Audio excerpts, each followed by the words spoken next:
Hiya.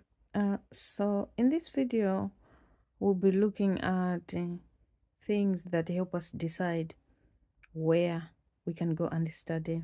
So, for example, I'll give an example of myself.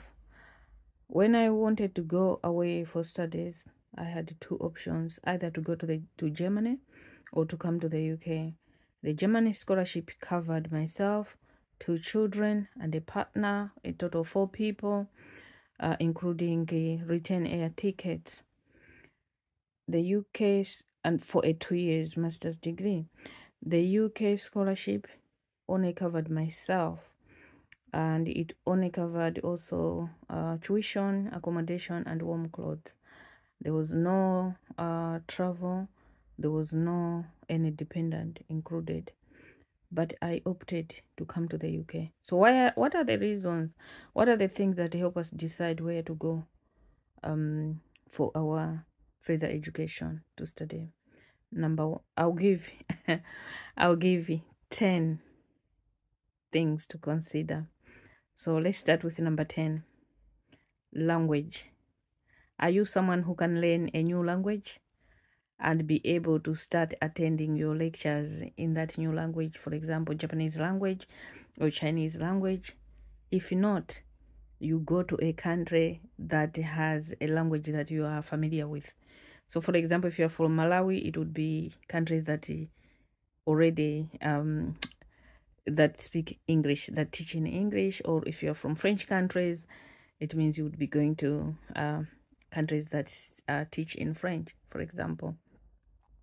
Number 9, duration of the course. For example, masters in UK is 1 year, masters in US is 2 years. Are you someone who is comfortable to study for 2 years, or you just want to do your master in 1 year and finish it off? Number 8, family. Do you already have family in a certain country which you think would be very helpful for you to go there and settle in the quickest time as you are trying to study, or you don't have a family at all? So that's another factor that it can help you decide where to go and study. Number 7, people always cry for their mothers. Hey, my mom would have cooked for me. My mom used to do this for me when when mom is at home, because yeah, moms are magicians. They will do anything.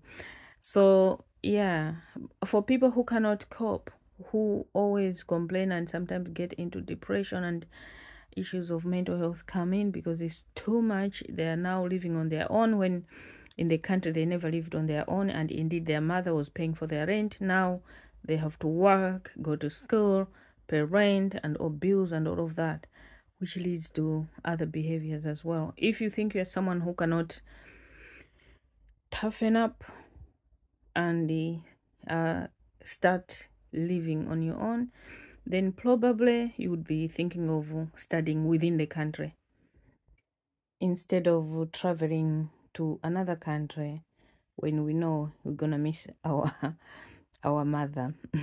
Number 6, family considerations. If you have children that will need to go to school, find out in advance where is the best place where when you take your children there, they'll just go straight transition into education. Or if you are planning to go with your partner as well, do you want your partner to get a job as you are studying?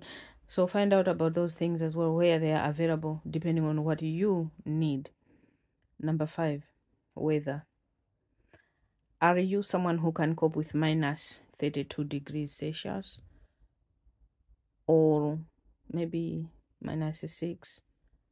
So if you are someone who don't mind about weather, then yeah, you can go anywhere. And some people, for example, in Canada, they always recommend you to have a car, which they say it means you may not wait for buses on a bus stop for a long time waiting for buses.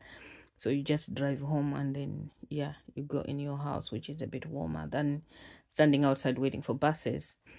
Where in UK, where yes, it's freezing, it's -6, but you still sometimes do wait for the bus, and buses come and you get home. It's not as bad as -32. So that's another consideration that you can take on board. Number 4, plans after study. Are you someone who is looking for experiences after your studies, post-study experiences? If so, are they available in this country that you want to go to? So it's something that you just need to find out. Number 3, culture shock. This is a big one. So I'll give an example. If you are from Malawi, for example, and you are in the UK, you are like at extreme end of the continuum. So yeah. So for example, when I traveled to Japan, it was my first time to eat octopus. Not that you will be eating octopus, but this is just an example. You do have a choice, but how much are those choices? But another example, probably apart from food, different foods and stuff like that, yeah, you just need to do some research where you can find African food if you're from Africa, or Asian food if you're from Asia. So countries that you know where you can still find some things from home, if that's